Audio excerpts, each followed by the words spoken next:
Well, hello there, nerds and nerdettes. I'm Sebastian Sjöberg, and today I've got a shirt with buttons on it. That, however, I can guarantee you that today's guest will not have, and he will tell you exactly why. It's quite interesting, actually. You can even help him out with that particular thing, if you're so inclined, and if he can convince you to do so. You'll see what I mean. Either way, he is a commentator, a StarCraft 2 commentator, what I would like to call part of the latest generation of such people who were not involved in the Brood War scene as producers, but are very much a part of the growing StarCraft 2 scene. He's quite healthily subscribed and counting every day. Not up there among the Huskies and HDs, but definitely well worth a watch. I enjoy his content very, very much. I think he brings a lot to StarCraft as a commentator, and you should all check him out. And after this interview, he might have just convinced you to do so in numbers. However, Joshy has a very interesting view on many things and many interesting projects going on in and outside the world of StarCraft. He's also a traveling vlogger with StarCraft on his mind, so there are a lot of reasons for liking Joshy. Regardless, that's enough talking. Let's do some more interviewing. Here is a very up-and-coming commentator, AskJoshy.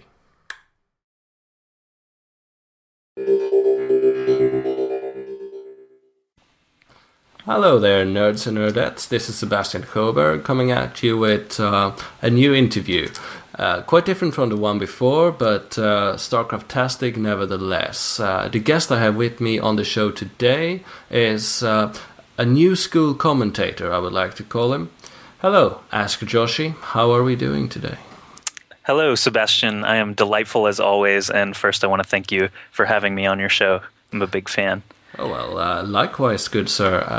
I discovered your content in your channel a couple of months back when I was scouring the internet for more StarCraft 2 to watch and new commentators to follow, and I must say I very much like your style and your content.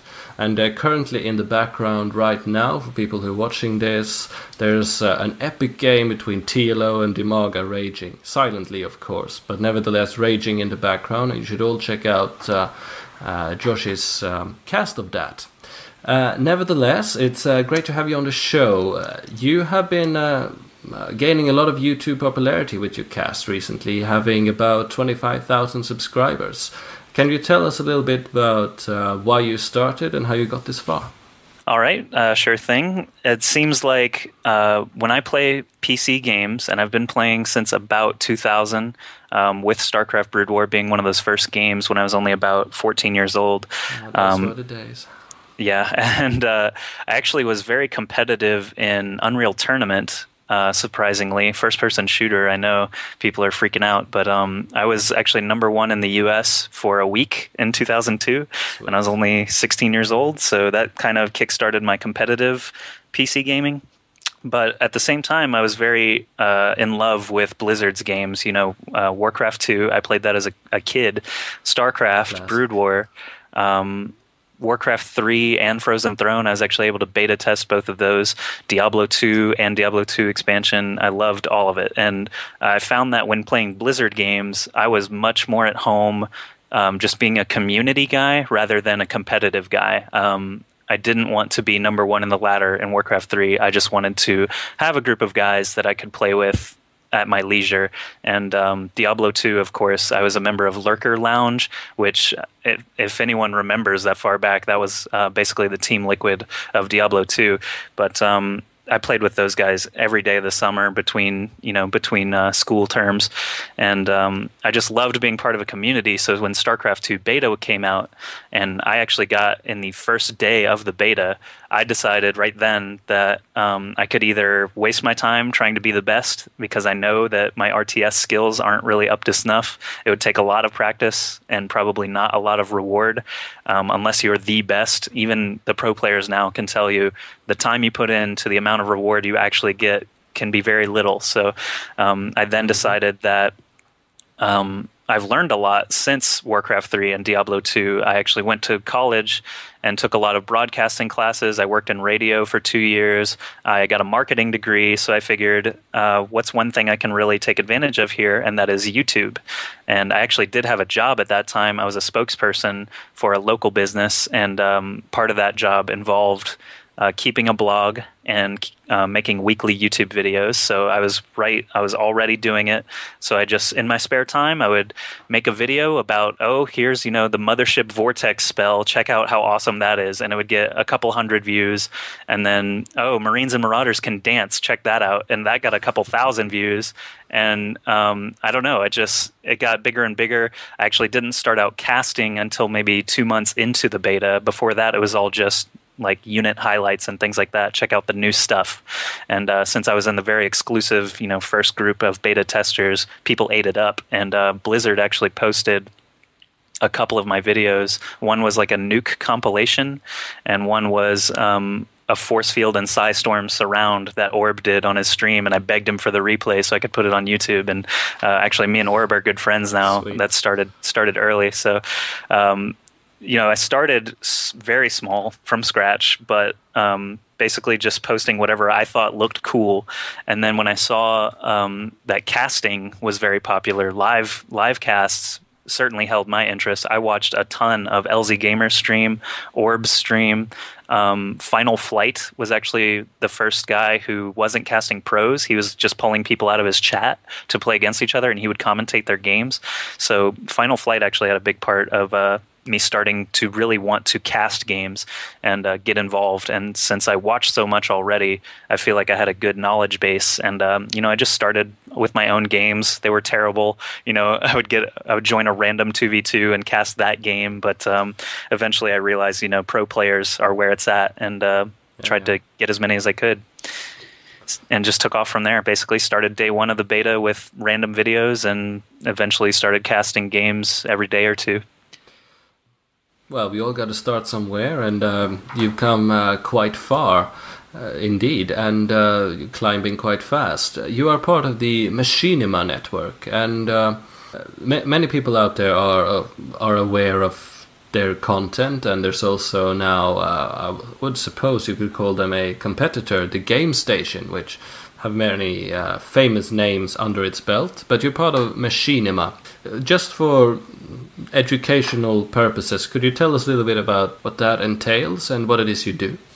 Okay, so Machinima, if you don't know or aren't familiar with it at all, is actually the largest YouTube channel for a long time, and basically it's every single gaming category or general.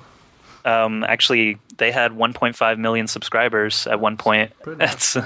So they were in the top 5 basically of all channels, and it's all video game related content. And for whatever reason, YouTube and Machinima have this partnership where it's okay to post your Machinimas with in-game graphics you didn't create and in-game music and sounds you didn't create. But I don't know. I know that's between them to figure out. But I am a part of Machinima, and they just recently came out with a new channel called Machinima Realm, where they've got everything fantasy oriented. So StarCraft, Lord of the Rings, World of Warcraft, Star Wars, everything that isn't a first-person shooter or a sports game, essentially.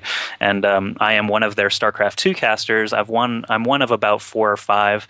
Blizz Shouter or Crota is one of them, and Force SC2 Strategy also in there. So basically we're trying to get StarCraft 2 views from the gaming populace in general. They started with World of Warcraft and Halo, and now all these StarCraft 2 games are showing up in their channels, so we're hoping to attract more gamers and things like that. And what I do for them basically is I cast a couple of games at a time. I put them in a Dropbox, and then Machinima, at their leisure, pick a game out and put it up on their channel, and they pay. So that's one big advantage for me, is that's nice. They pay based on views. But so that's why I joined them. It's nice to get a little bit of reward for something you put so much time in for so long. And I mean, the beta for StarCraft 2 came out the last week of February. It's now October.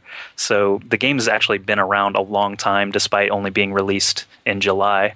I've put a lot of time into it throughout, these 8 months or 7 months. So Machinima helping me out, so I help them out. I don't think anyone mind you making a few bucks considering the quality of content that you do put out. So GG to that. The reason I ask is just because I know that there are many people, subscribers to me and otherwise, who also want to have a YouTube presence and StarCraft related such, and we all got to start somewhere, and I knew absolutely nothing when I started, and now I know a little bit more, and I know this is something that interests many people, because if you can make, if not a living, then at the very least some money from doing what you love, or at least making videos of it, that's not a bad deal. So thank you for enlightening us there, Joshy, about your current success. Best of luck with that. Well, thank you. But speaking of StarCraft YouTube right now, this is something that I brought up in my 2 latest interviews with various guests. The current free-for-all Wild West, grab the replays and make VODs of it while you can sort of attitude that exists right now. You and many others, you want to cast the coolest games because that gets the most views, and that's what people want to see, more importantly. And that creates quite a high level of overlap, and it's everything but regulated, the current StarCraft 2 commentator scene. And that's not necessarily a bad thing, it gives viewers choice. But you being a producer, do you see that there being a need for more collaboration between the producers, or is it fine and perhaps even a good thing that everybody works independently and tries to score the biggest hit based on the latest TLO replay kind of thing? What do you think?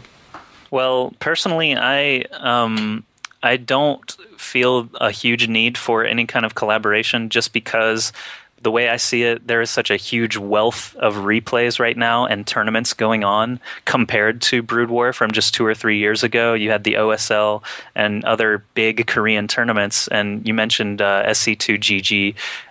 People like Diggity and Rise were part of that, and they were able to split up those games because there were, a dozen of them. There weren't hundreds hitting the internet every single day. Yeah. There's, players that I talk to frequently often have to decide which tournament they're going to be playing in, and all of those with their top tier players, if they end up releasing replays, there's some gold in even the smaller tournaments. So I feel like there's enough to go around, even if there are 10, 12, 15 popular casters, that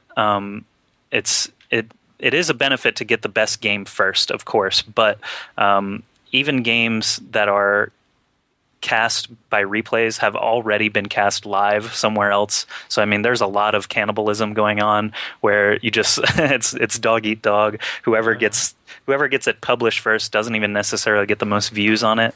It's just a matter of how well you cast it, how well you market it on sites like Reddit.com, for example. I love Reddit, by the way. I know some of them are watching this at least. Oh, yeah. I try to be the people's commentator for Reddit at least, because they're actually a huge community. But the Reddit. Yeah. So I don't know. I feel like a collaboration wouldn't benefit me presently, and if someone came to me like Diggity or like Psy or Crota, and they asked if possibly we wanted to split up some games, the issue there is we would need exclusivity, and that is very hard to get. For example, the Global Gamers Invitational, I don't know if you know what that is. Do you? Yeah, no, I don't actually. Okay. So that started 2 weeks before the end of beta, and the idea was it was going to have a massive prize pool. What they did was invited something like 28 players and left the other 4 open spots to a giant 128-person tournament. IC Cup TV had exclusive rights to those replays, and the Global Gamers Invitational is still going on.